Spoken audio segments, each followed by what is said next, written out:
Hey, welcome back to Club Junkies. What's in the bag for League Night? And League Night is over. We're done. So week 20 was over.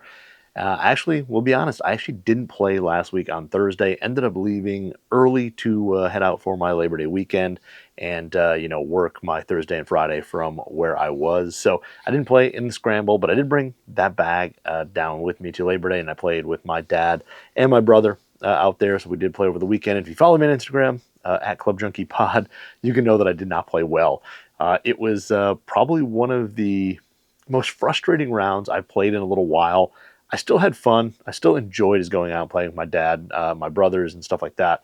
But it was just one of those rounds where I was hitting the ball really solid with just about every club. I was just not accurate with any real club in the bag. So, every club that there, I hit some absolutely phenomenal drives, and then I hit some pretty poor drives at bad times. Same thing with 3-wood. I hit a couple great 3-woods, and then when I kind of needed to, I'd hit a poor 3-wood. And the irons, I struck the iron so solid all day. I mean, just struck it near the center the whole time, and was just missing the green right and left. Just could not get it on the green. Couldn't hit the center. Everything was just right and left. And the same thing with the wedges. I'd walk up, hit a really good wedge shot. And then I'd come back and hit a pretty poor wedge shot. I did chip in on 14 for birdie, so that was kind of nice. And, just like I said, I was just kind of off with everything. Putter was actually not bad. I putted fairly decent. Again, I didn't make anything, but I also wasn't 3-putting. So that was probably the highlight of my round, was that I was getting the ball really close everywhere. I just wasn't quite dropping those putts. So overall, it was a terrible score. I really didn't play well. But I hit the ball, like I said, I hit it solid. I just didn't hit it accurate, and that was the bummer. So overall, it wasn't a bad day. And the funny thing is, usually with rounds like that, I get really frustrated and kind of pissed off. I wasn't that way. I kind of rolled around, had the kind of music going, and I just had a good time on a beautiful day with my family. So I can't argue that. I think as I get older, I'm realizing that, hey, this is just supposed to be fun. So even when you're not playing well, let's just have some fun and keep playing. So this week I'm not playing on Thursday. I have a thing to do with my wife and stuff. So no play on Thursday, but I am probably going to play this weekend. So this will be the round for the weekend. This will be post league. We're still going to play. It'll just not happen on Thursday night. Maybe I'll play Friday night. Maybe I'll play over the weekend. I don't know yet. I'm going to set a tee time though. I'm going to get out and play. So we'll start at the top as we usually do. And driver, we're going to go something a little bit different. Definitely wanted to, kind of hit some different things this week. We're going to break out the Srixon ZXi driver. This is the standard ZXi, the one with 2 movable weights in the back there, so you can make it a little bit more draw, a little bit more fade bias. This one is actually set towards draw. It's interesting, even though I'm a guy who kind of fights a little bit of a hook, I tend to find drivers that are super fade bias, or you move the heavyweights out into the toe.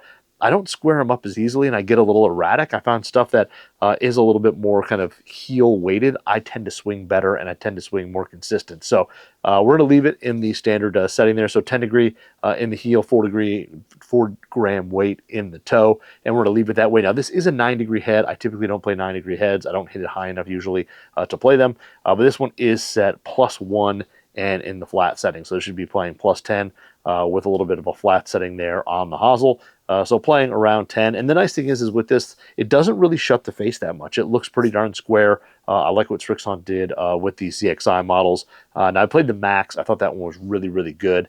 And I've heard some really good things about the ZXi. So we'll go play this one. This should be a little bit lower spinning, a little bit flatter launching compared to the Max, while still having some good forgiveness and all that in it. So great looking shape. I like what Srixon did with the matte crown. There's a little bit of texture kind of on the crown as well.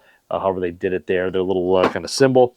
And really good performing driver here. It's a little bit loud, but overall it performs really well. Great ball speed. And this is shafted up with a Project X HZRDUS Gen 5 Black. This is a 60 gram 6.0, so stiff flex. So it's got some different material here. It's got like optimized 4D carbon. And this is going to be a little bit of a lower launch, lower spin shaft. I know the Gen 3 one, or I'm sorry, this is the Gen 5. The Gen 4 version was a little bit kind of mid-low launch, mid-low spin. I think this is a little bit closer to true low launch, low spin. But it definitely has a little bit smoother feel than the original Ventus parts that kind of got really harsh out there. These are a little bit smoother than some of those. So 60 gram 6.0, and this will be the driver setup. So something interesting there, but excited to hit it. I've hit it before. I've hit the Max on there and was really impressed with it. And then for 3-wood, we're going to break back out the Cobra DS-Adapt LS. So this is the titanium one, and I've hit this thing a lot. This is the high launch version, so 16.5 degrees. I've been a big fan of this thing here. It goes a long ways. I'm really excited that they brought out this 16 degree just because it is easier to hit for people like me who don't hit it high. I love the compact look. The face is a little bit deeper. It's great off the tee, but you can still hit it off the deck, and it goes pretty high and goes really far. So this one here is set up with 13 gram weights in the back and in the heel, and the lighter weight in the toe. So set up again kind of like the driver, a little bit more in a sense draw, but it's really meant just because I tend to like the feel of that a little bit better than shoving tons of weight out on the toe. So this one here, again, love the look. I love what they did. You kind of just see the carbon fiber through the crown there. And this one is set to B4, which is the standard loft, but 1 degree flat. So 1 degree flat from standard, 16 degrees of loft. So it should help get it up in the air. And yeah, it's been great off the tee, great off the deck. I've hit some really good shots of this. I think earlier in the year, I hit one of the better 3-woods I've hit off the deck in my career, in a sense, into a par 5. So really big fan of this head. I think it's really good. I think it's kind of super underrated. And then this one is shafted up here with a UST Mamiya Link M40X white. So this is kind of the mid-launch, mid-low spin shaft. This is a 7F4, which again, 70 gram stiff flex. But I think these Link shafts, again, kind of like this head, very underrated. They're extremely smooth, very stable, very accurate, and this mid-launcher works really, really well. So 16-degree head there. We're going to go with that for 3-wood. And then into 7-wood, we're going to bust out the old Titleist GT2. So I don't know where I'm playing again. This is the 21-degree head, set to B1, which is, I believe, just flat. It's hard to memorize all the different charts out there, but this is just the flat, so 21 degrees and flat. But this is my GT2, good combination of distance, height, forgiveness, all that. And I love, again, same thing. They've got a little deeper face on this. Easy to hit off the tee if you need to on a short par 4, long par 3, something like that. But a really compact, small look that I think a lot of better players like from a dress. Very classic with the gloss black crown. It's funny going matte driver, matte 3-wood, and then into a gloss crown on the 7-wood. But this, when I first got it, I didn't hit it well. I really struggled with it, and then as I've kind of gone through this year, putting in the bag more, and here and there, I've hit it a lot better. So I've been a big fan of this thing. But it's got good distance, easy to hit, and it's just overall, it casts kind of a wide net. It covers a whole lot of players out there in terms of players who can hit this thing. So this is shafted up with a graphite design Tour AD IZ7 stiff. So this is the 70 gram version. The IZ is kind of it's very similar to the DI in a sense that it's kind of a little higher launching, low spin. It's got a little firmer handle to it than the DI has, so a little different feel. But this is a shaft that we messed around with the 80 gram version when I first got fit for this. And it was at the end of a session, the 80 gram one was just kind of feeling heavy after a ton of swings. So we went ahead and tried the 7, hit it really well, and said, heck with it, let's go with the 7 for those days where it's not going to be, where it's going to be hot, you're going to be a little gassed, end of the round. And yeah, so far it's been no problem. I haven't missed the 80 gram, and it's been really good. So 21 degree GT2 will go as the 7-wood. And then into the, well, before we get into irons, we're going to rock a little hybrid for the 4-iron, and we're going to jump into the Ping G440. So G440, this one here, I know the 430 people just absolutely love. It's kind of a cult classic. I think the 440 is really good as well. It just won the Golf WRX Members' Choice in terms of hybrids. It's just really good at doing everything. It's pretty darn long, very forgiving, very easy to hit high in the air. I think the only knock I give it is that in the pretty much standard or neutral look, it's a little bit shut, which is a bummer. This one's 23 degrees, but I do have it set -1 and flat. So this is playing at 22 degrees, a little bit flat, and that flat setting typically promotes a little bit more of a slightly more right starting line. And I'm a guy who, again, draws the ball a lot, so I don't need to help turn it over from right to left. So it'll give me a little bit flatter setting there, and it should stay a little bit straighter, if not move just maybe a hair right on its start line. So down 1, so 22 degrees, and that's just gapping wise to get it to kind of go that 200 yards I need it to go. But from what I've hit this out there, I've had some days where I've hit it phenomenally well into greens, and then I've had some days where I've kind of struggled with where it goes and missing a little bit left. So we'll see. We'll get it back out there and see if it goes all right. But I love the look. The carbon crown, it's all matte black, a little carbon flash to that there. So I think Ping did a nice job with the cosmetics. And then this is shafted up with the Ping Tour 2.0 chrome. This is an 85 stiff, so the Tour 2.0 chromes, I mean, all the Tour chromes, Tour blacks, really high-end stock shafts. They did a really nice job. These here, the chrome is a little bit lower launching, a little bit lower spinning, but it's not too overly stout. Feels really good. It's really consistent. And for the harder, bigger, or for the harder swinger, the faster swinger, which I am not, this actually performs really well, offers a lot of stability and control compared to maybe the Alta CB, which may be too light, have a little bit too much flex to it. So a great option that Ping offers as a stock thing that you can order in your G440. So that'll be the 4-iron there. And then we're going to move into irons. And irons this week, I pulled out, I was going to play a different set, and then I decided to go with these. I haven't played them in a while. I don't know if I've put them on here yet for what's in the bags, but these are the Ben Hogan PTX Tours. So I did the Fort Worth CB-MB combo earlier in the summer.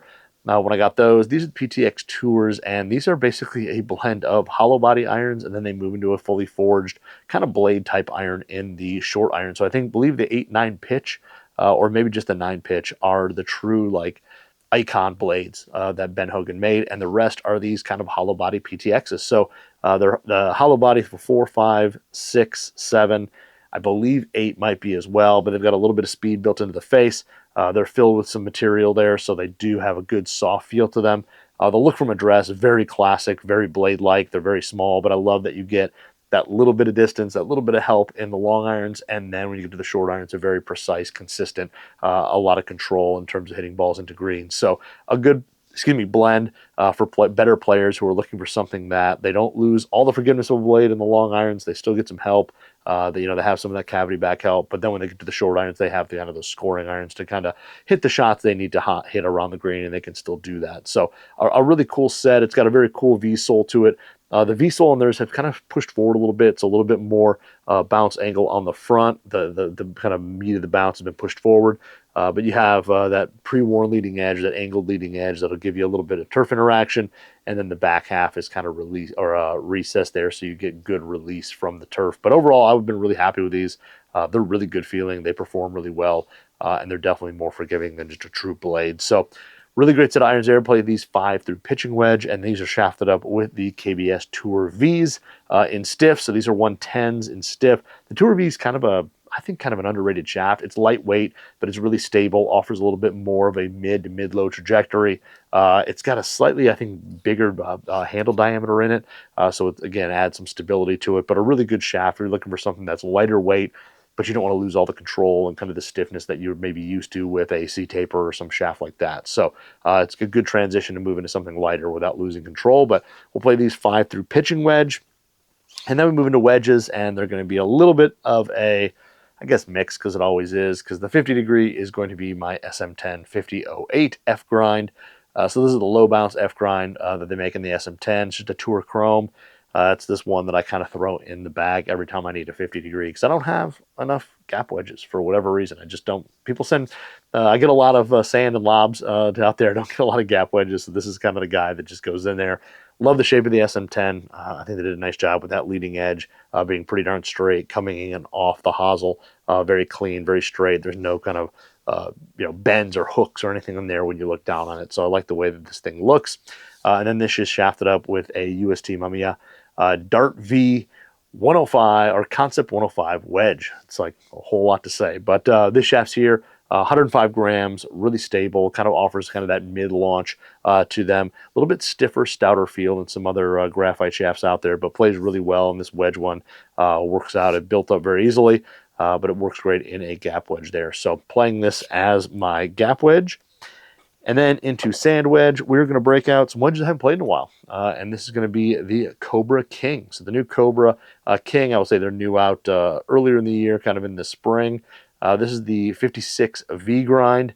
I believe it's 10 degrees of bounce. Yes, I'm right there. But yes, the V grind. And these things here have been really good. Again, I think an underrated wedge. Not a lot of people talking about it, but I think they offer a great amount of grinds now. With all their wedges, Cobra does, and this 56V plays it has a little bit more than 10 degrees of bounce, but has the speed notch in the back, so it releases from the turf really well. When you open in the bunker, it's still got a good amount of flow, a good amount of bounce to it, but overall just a really great wedge. I'd say for me, the only thing that I knock on it, it's got a little bit more of a rounder leading edge on it, but in terms of performance, milled grooves, milled face, it's a complete, I think, MIM, metal injection molded build, so extremely precise, very soft, good feel to it. But these spin great out of the rough, and just a lot of control, good turf interaction. I'm a big fan. I think these wedges are really good. And this is shafted up with a True Temper Dynamic Gold spinner, tour issue shaft. I know the spinner tour issue. I don't know why everything's tour issue from True Temper, but the Dynamic Gold spinner. So a good feeling shaft. Does it spin more than some other stuff? I don't know. I've never tested it necessarily side by side, but it's got good feel to it. Plays very much like a standard True Temper wedge shaft. So I'm going to play the 56V in that, and its sibling will be the lob wedge, which is going to be the King 60 degree. Now this is the 7T, so this is the T grind, and I really like this grind a lot in the lob wedge. It's basically got a pre-worn leading edge, a really rounded leading edge, and then pre-worn on the front, or I wouldn't even call it pre-worn. I guess it's just the kind of V sole it's got, but whole front half is kind of angled down, and then the whole back is angled off. Got definitely the kind of that speed channel in the back to release from the turf. Really versatile. You can open this thing up. The leading edge stays down. It plays like it's got a little bit more bounce than 7 degrees when you play it square. When you open it, you can still hit those flop shots off some tighter lies and things like that. Still plays out of the bunker. Mine's got a little nick in it on the heel from hitting it off kind of a rough, kind of, dirt lie. There wasn't a whole lot of grass there. But I still hit a good shot out of there. So now this one here, you'll notice the leading edge being a little bit more rounded on the 60 compared to the 56. Again, it's my only gripe of this wedge, but I think it plays really well. It's a super versatile grind, and I think these things offer a ton of spin. I think these were the wedges that the first time I ever played them, I think I missed the green short right, and I had to kind of hit a ball up and get it to stop. The pin was in kind of a tight little area, and I was just like, well, it's going to run off the green, and it somehow stayed on the green with enough spin out of the rough. So these things perform really, really well. And this has the same shaft, True Temper Dynamic Gold spinner wedge tour issue shaft. So this one here will match the 56, the sand wedge. So then putter is going to be a putter I literally just got in yesterday. On Wednesday it showed up, but it is my Lab Oz or OZ1I HS. So this is the heel shafted one, which is pretty cool. And the reason why it was late was because on the bottom, the very awesome folks at Lab took the time to laser etch my Club Junkie logo into the bottom all over it, which was pretty awesome, pretty nice of them. It came out really cool. So thank you to them. But just got it in. I did play with it out there when we went out for the media event when they launched this thing. I think it's really good. I like it a heck of a lot more than the original Oz. The original Oz for me, I struggled with. I thought like it didn't have enough of that kind of stable feel of the face kind of pulling it through impact. This gives me a little bit more feel like that. I think it goes in between Oz and Mez 1. DF3, of course, that's kind of the most stable feel, but this I feel like adds a little bit more stable feel than the original Oz does. So, very cool. Got the stainless steel insert in the face with the fly mill on it.